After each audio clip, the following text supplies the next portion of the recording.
Suite des corrections avec l'exercice 21, donc dans la nouvelle numérotation. Un exercice un petit peu long avec une intégrale impropre à étudier, puisqu'on cherche à étudier l'intégrale de 0 à plus l'infini de dt sur 1 plus exponentielle de alpha t. Dans la première question, on suppose que a est négatif ou nul, et on nous demande de démontrer que pour tout t supérieur ou égal à 0, 1 sur 1 plus exponentielle de alpha t est supérieur à 1,5. Bon. Donc on va se donner un réel t positif. Comme t est positif, eh bien at va être négatif.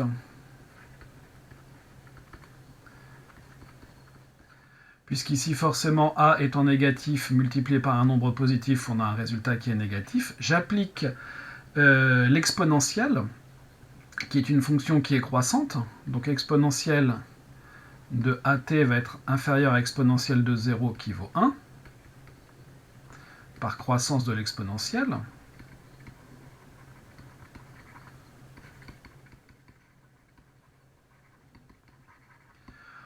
On ajoute 1 et ensuite on va passer à l'inverse. Bon, 1 plus exponentielle de at va être inférieur ou égal à 2. Et ensuite, par passage à l'inverse, alors attention, ici il y a quand même une chose importante, c'est qu'une exponentielle est toujours positive. Donc ici c'est supérieur strictement à 0, c'est même strictement positif. Ici ça sera le cas aussi. Donc je vais appliquer ma fonction inverse à une expression qui est strictement positive et inférieure à 2, inférieure ou égale à 2. Donc on obtiendra que 1 sur 1 plus exponentielle de at inférieur ou égal à 1,5 par décroissance de l'inverse, de la fonction inverse, pour être précis. Et c'est précisément ça qu'on nous demande dans la première partie de cette question. Donc, pour tout t appartenant à R+, 1 sur 1 plus exponentielle de at inférieur ou égal à 1,5. Et voilà pour la première question de cet exercice 21. Enfin non, pas. On nous demande d'en déduire quelque chose, la nature de l'intégrale i lorsque a est négatif. Donc l'intégrale i, c'est la suivante. C'est donc l'intégrale de a à plus l'infini de dt sur 1 plus... je suis en train de me dire que j'ai fait une bêtise. Ici, bien sûr, c'est supérieur à 1,5. Par décroissance, c'est supérieur à 1,5. C'est quand même nettement mieux comme ça. Ça m'apprendra à faire les choses en pensant à autre chose. Donc, on cherche à donner la nature de cette intégrale. Ici, il se trouve que la fonction à intégrer est supérieure à 1,5. Donc, je regarde un réel x dans R+, et on va s'intéresser à l'intégrale de a à x de dt sur 1 plus exponentielle de at. J'ai mis a, mais c'est 0. Décidément, il faut vraiment que je fasse attention.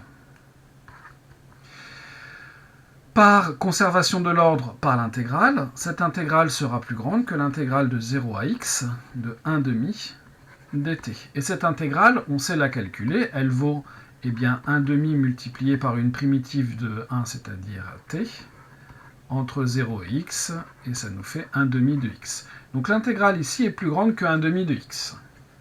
Or, la limite, quand x tend vers plus l'infini de 1,5 de x, c'est plus l'infini. Donc, la limite de l'intégrale qui est à gauche va être la même par comparaison.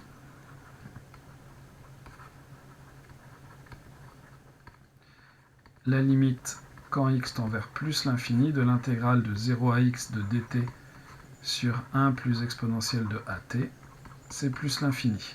Donc l'intégrale i diverge.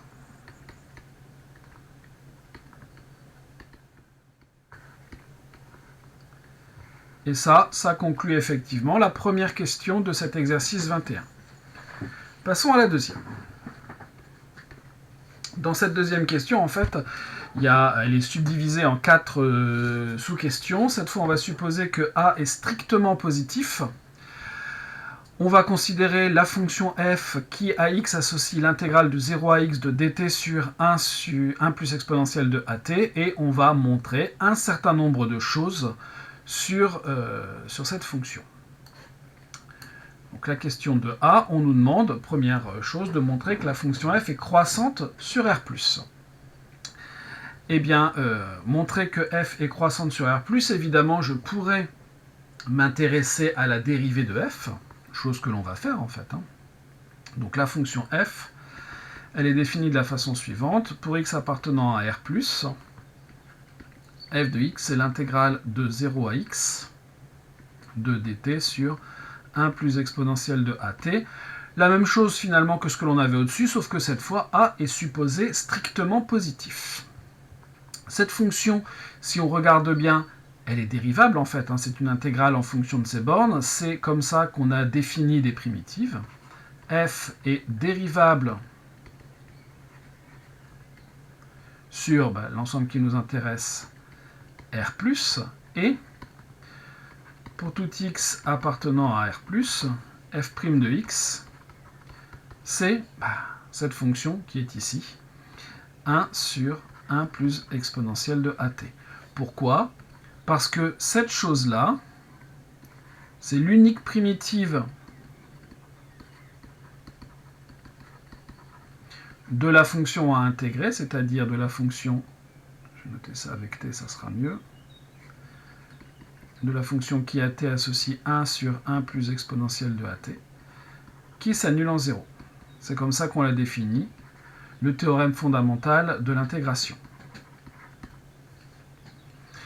Donc comme f est une primitive, propriété de base des primitives, c'est d'être une fonction qui est dérivable, et la dérivée est cette fonction-là.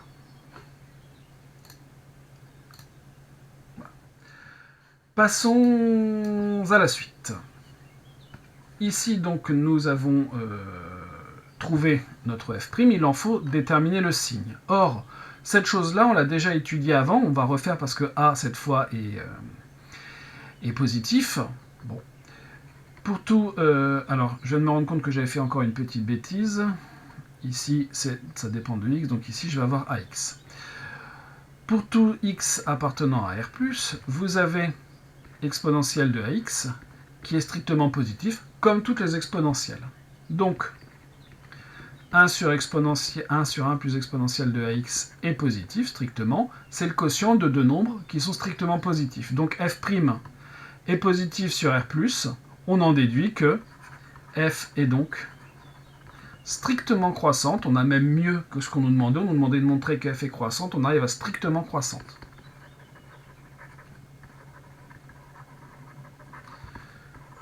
Sur R+. Voilà pour la question de A. Passons à la question de B.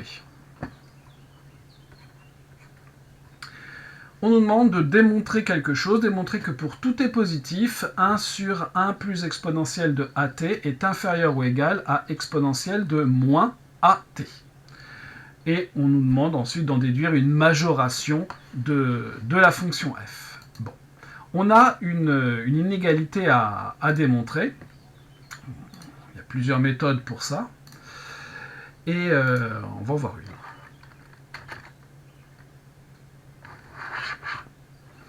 Alors,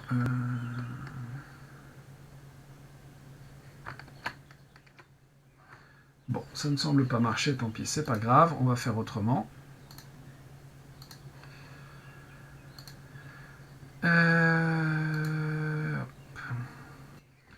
Donc maintenant, il faut démontrer une inégalité. On va se donner un réel t strictement positif cette fois.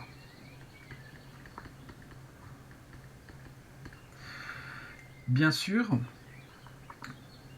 exponentielle de at est inférieure à exponentielle de at, et comme 1 est plus petit que... pardon, je vais faire les choses dans l'autre sens pour que ce soit comme dans l'énoncé. Et comme 1 est plus grand que 0, 1 plus exponentielle de at sera plus grand que 0 plus exponentielle de at. Maintenant, je vais appliquer ma fonction inverse. Par inverse, on aura 1 sur 1 plus exponentielle de at qui sera inférieur à 1 sur exponentielle de at par décroissance de l'inverse.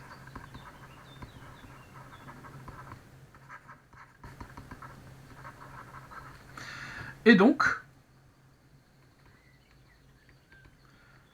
on vient de démontrer que pour tout t appartenant à R plus étoile, puisque c'est ça qui était demandé dans l'énoncé, 1 sur 1 plus exponentielle de at est inférieur ou égal à exponentielle de moins at, ou si vous préférez, 1 sur exponentielle de at. Voilà pour cette question. Pour la première partie de cette question B, première partie avec une inégalité qui est relativement simple. Ensuite, on nous demande d'en déduire que la fonction f est majorée par 1 sur a sur R+. Eh bien, on va regarder tout simplement ce que c'est que notre fonction f. Je me donne x appartenant à R+. F de x, c'est l'intégrale de 0 à x de dt sur 1 plus exponentielle de at. Par conservation de l'ordre de l'intégrale, f de x sera donc inférieur à l'intégrale de 0 à x de exponentielle de moins at dt. Mais cette intégrale-là, on sait la calculer. Or, cette intégrale, qu'est-ce qu'elle vaut?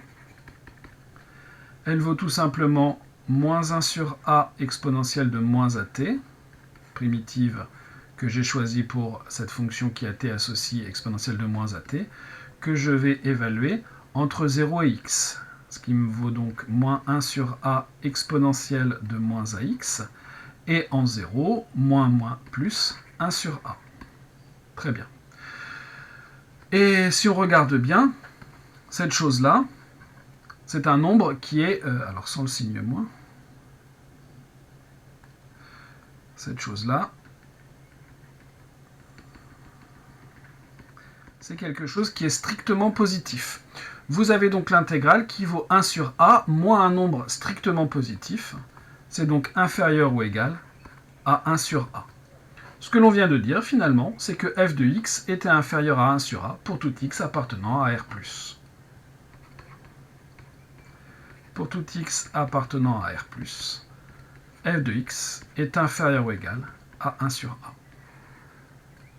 On vient de trouver un majorant de f de x. En déduire la nature de l'intégrale, lorsque a est strictement positif, on a une fonction qui est croissante, qui est inférieure à 1 sur a, même strictement croissante.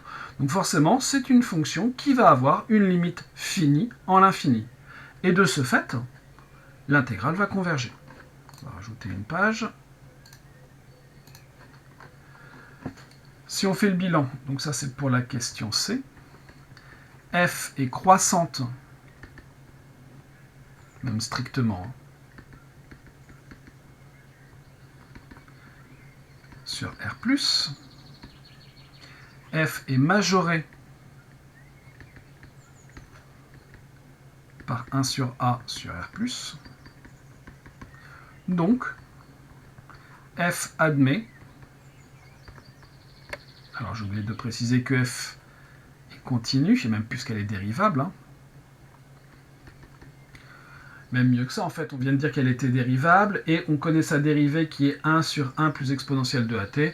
On n'aura pas de mal, si on le voulait, à prouver que f était c infini. Donc f est continue sur R+. Donc f admet une limite finie en plus l'infini.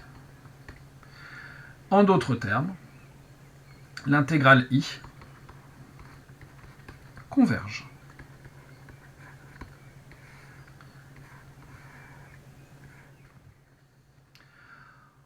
En effectuant un changement de variable, eh bien, on nous demande de trouver la valeur de i. C'est la question D. Notre intégrale i, alors je vais plutôt utiliser f. F de x qui sera donc l'intégrale de 0 à x de dt sur 1 plus exponentielle de at. On nous propose le changement de variable, u égale exponentielle de at. La fonction qui a t associée exponentielle de at est une fonction qui est clairement de classe c infini sur r. Donc nous, on veut c1 pour faire le changement de variable, on est large. Du, qu'est-ce que ça sera? Eh bien, la dérivée de cette fonction, c'est-à-dire a exponentielle de at dt. Il va falloir faire intervenir cette chose-là. Très bien. Je vais multiplier le numérateur et le dénominateur par exponentielle de at, et je peux également sortir un 1 sur a ici. Donc j'aurai exponentielle de at multiplié par a dt, et au dénominateur, je multiplie par la même chose, donc exponentielle de at multiplié par 1 plus exponentielle de at. Maintenant, je peux faire mon changement de variable. J'ai tout ce qu'il faut, hein. J'ai fait apparaître les éléments nécessaires pour avoir mon a exponentielle de alpha t dt, donc le du, et puis ici, je peux tout exprimer en fonction de u. Donc j'aurai l'intégrale de... il faut que je calcule l'image de 0 par la fonction qui a t associée exponentielle de alpha t, exponentielle de a multiplié par 0, ce qui nous fait 1, et ici j'aurai exponentielle de ax. Donc 1 sur a multiplié par, au numérateur, j'ai du, au dénominateur, j'ai u multiplié par 1 sur u. Ce u multiplié par 1 plus u, on l'a rencontré plusieurs fois. Et donc, on n'a pas de mal à dire, je ne reviens pas dessus, il faut regarder dans un des exercices précédents, on l'a obtenu. C'est donc l'intégrale de 1 à exponentielle de ax, de du sur u, moins l'intégrale de 1 à exponentielle de ax, de du sur 1 plus u. Tout simplement parce que 1 sur u facteur de 1 plus u est égal à 1 sur u moins 1 sur 1 plus u. Ça peut se démontrer assez facilement, mais on l'a déjà rencontré plusieurs fois, donc je ne reviens pas dessus. On n'a plus qu'à terminer notre calcul. L'intérêt, c'est qu'ici, u et 1 plus u sont tous les deux strictement positifs, donc on connaît des primitifs faciles de tout ça. Ici, j'aurai ln de u, pris entre 1 et exponentielle de ax, moins ln de 1 plus u, pris aussi entre, j'ai oublié mes crochets, 1 et exponentielle de ax. 1 sur a, facteur de ln de exponentielle de ax, ça va me faire ax, moins ln de 1, 0, moins ln de 1 plus exponentielle de ax. Remarquez qu'ici, en fait, j'aurais dû laisser ln de exponentielle de ax. On va voir pourquoi après. C'est quelque chose là aussi qu'on a déjà rencontré plusieurs fois. Moins et moins plus, ln de 1 plus 1, ln de 2. On a presque fini. Donc on aura 1 sur a, ln de exponentielle de ax divisé par 1 plus exponentielle de ax, plus ln de 2. Il nous reste qu'à regarder la limite, quand x tend vers plus l'infini, de cette chose-là. Or, comme a est positif, la limite quand x tend vers plus l'infini de exponentielle de ax, ça sera plus l'infini. La limite quand grand x tend vers plus l'infini, là aussi on l'a déjà fait, de x sur 1 plus x qui est un quotient de polynôme, ça sera la limite de x sur x, c'est-à-dire 1. Et on peut même composer directement avec la limite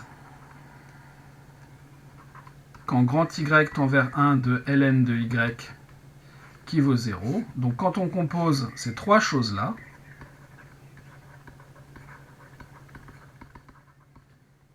la limite quand x tend vers plus l'infini de ln de exponentielle de ax sur 1 plus exponentielle de ax, elle vaut 0.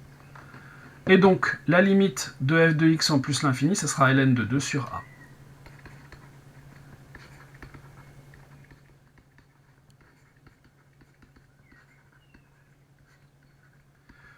Moralité, I converge, mais ça on le savait déjà, et I c'est ln de 2 sur A. Et voilà pour la fin de cet exercice 21.